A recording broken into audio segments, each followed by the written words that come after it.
ब्लॉकग्रांट grant in मान्यता पाइथिपा high school उच्च प्राथमिक विद्यालय संस्कृत टोल और मद्रासा शिक्षक कर्मचारी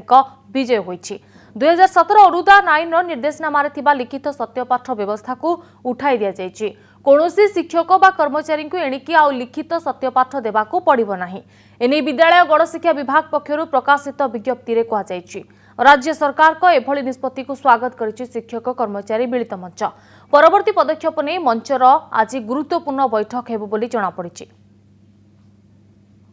ग्रांट इन एड मान्यता पाइथिबा हाईस्कूल उच्च प्राथमिक विद्यालय संस्कृत टोल और मद्रासा शिक्षक और कर्मचारी विजय होईछि। 2017 अनुदान आईन निर्देशनामा लिखित सत्यपाठ व्यवस्था को उठाई दिया जायछि। कौनसी शिक्षक बा कर्मचारी को एणिकी आउ लिखित सत्यपाठ देबाकू पड़िबो नाही। एने विद्यालय और गणशिक्षा विभाग पक्षरु प्रकाशित विज्ञप्ति रे कहा जायछि। तेबे राज्य सरकार को एभली निष्पत्ति को स्वागत करिछि शिक्षक कर्मचारी मिलित मंच। परवर्ती पदक्षेप कौन हेबो से नै आज मंचर गुरुत्वपूर्ण बैठक हेबो बोली जणा पड़िछि।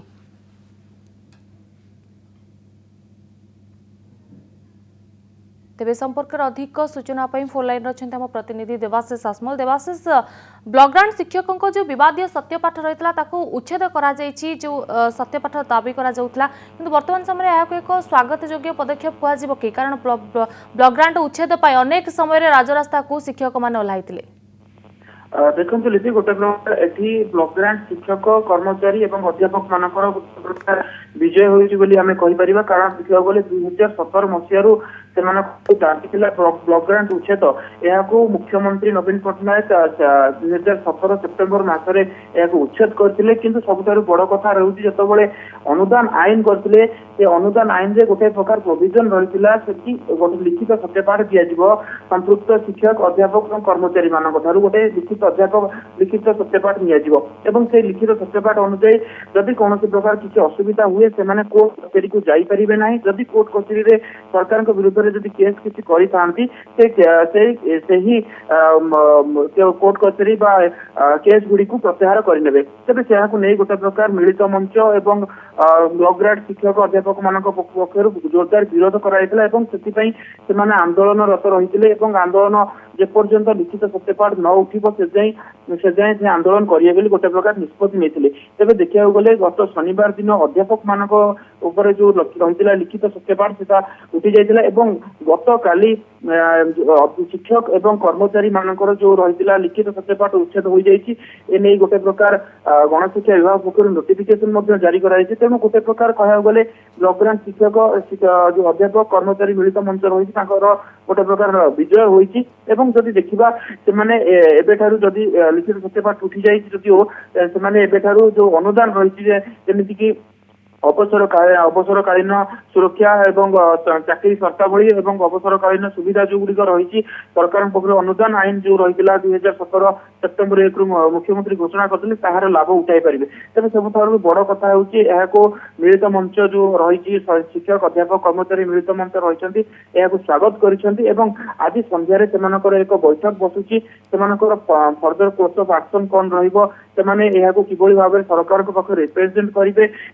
जो रही किभली भाव से देखुं आगामी दिन कार्यक्रम नहीं गोटे प्रकार आज निष्पत्ति आज संध्यारे। देवाशीष लिखित सत्यपाठ उच्छेद पर जो मंचर अधिकारी रही प्रतिक्रिया कौन रही आलोचना करथिले कि निश्चित भाव देखा गले गत शनिवार दिन जदि आम देखा अध्यापक मानकर जो अध्यापक कर्मचारी जो कॉलेज गुड़िक रही ब्लॉकग्रांट कॉलेज जो अध्यापक और कर्मचारी मानकर रही एक लिखित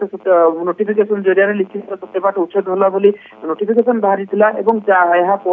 शिक्षक और कर्मचारी मानकर गोटे प्रकार चापा गुंजरण सृष्टि होता सत्यपाठ उच्छेद हेब कि न देखा गले गत काली सब आशंकार अंत घटी गत काली संध्या समय गणशिक्षा विभाग पक्ष गोटे प्रकार जो नोटिफिकेशन जारी कराइला कि लिखित सत्यपाठ संपूर्ण भाव उच्छेद करागला अनुदान आईन जो रही अनुदान आईन रही अनुदान आईन लाभ उठाई पारे से गोटे प्रकार खुशी लहरी फेरी आसी कारण देखा गले से पाखापाखि 2 ରୁ 2.5 वर्ष हम से गोटे दाबी नहीं आंदोलनरत थे 3 दफा दाबी जदिव था कि मुख्य ଦାବି ଥିଲା ଲିଖିତ ସତ୍ୟପାଠ ଉଚ୍ଛେଦ। ସେଇ ଲିଖିତ ସତ୍ୟପାଠ ଉଚ୍ଛେଦ ହୋଇଛି ଏବଂ ସେଥିପାଇଁ ସେମାନେ ଗୋଟେ ପ୍ରକାର ଏହାକୁ ସ୍ୱାଗତ କରିଛନ୍ତି। କିନ୍ତୁ ଯାହାକି ରହିଛି ପରବର୍ତ୍ତୀ କାର୍ଯ୍ୟପନ୍ଥା କଣ ରହିବ, ସେମାନଙ୍କର ଅନୁଦାନ ଆଇନ କିଭଳି ସରକାର ସେମାନଙ୍କୁ ଦଉଛନ୍ତି ତା ଉପରେ ସମସ୍ତଙ୍କ ଆଖି ରହିବ ଏବଂ ସେମାନେ ମଧ୍ୟ ଆଜି ମଧ୍ୟ ଯୋଉ ମିଟିଂ ହବାର ଅଛି ସନ୍ଧ୍ୟାରେ ତାଙ୍କର ଶିକ୍ଷକ ଅଧ୍ୟାପକ କର୍ମଚାରୀ ମିଳିତ ମଞ୍ଚ ପକ୍ଷରୁ ସେଥିରେ ତାଙ୍କର ଆଗାମୀ କାର୍ଯ୍ୟପନ୍ଥା ବିଷୟରେ ସମ୍ପୂର୍ଣ୍ଣ ବିବରଣୀ ଆଜି ସାମ୍ବାଦିକ ମାନଙ୍କ ଆଗରେ ରଖିବେ। निहत रूपे देवाशीष यही लिखित सत्यपाठ उच्छेद पर ब्लॉक ग्रांट शिक्षक सब यहाँ स्वागत कर परवर्ती पदक्षेप कौन हेबो से नहीं आज एक गुरुत्वपूर्ण बैठक बस। धन्यवाद देवाशीष आपनकर समस्त सूचना पाई।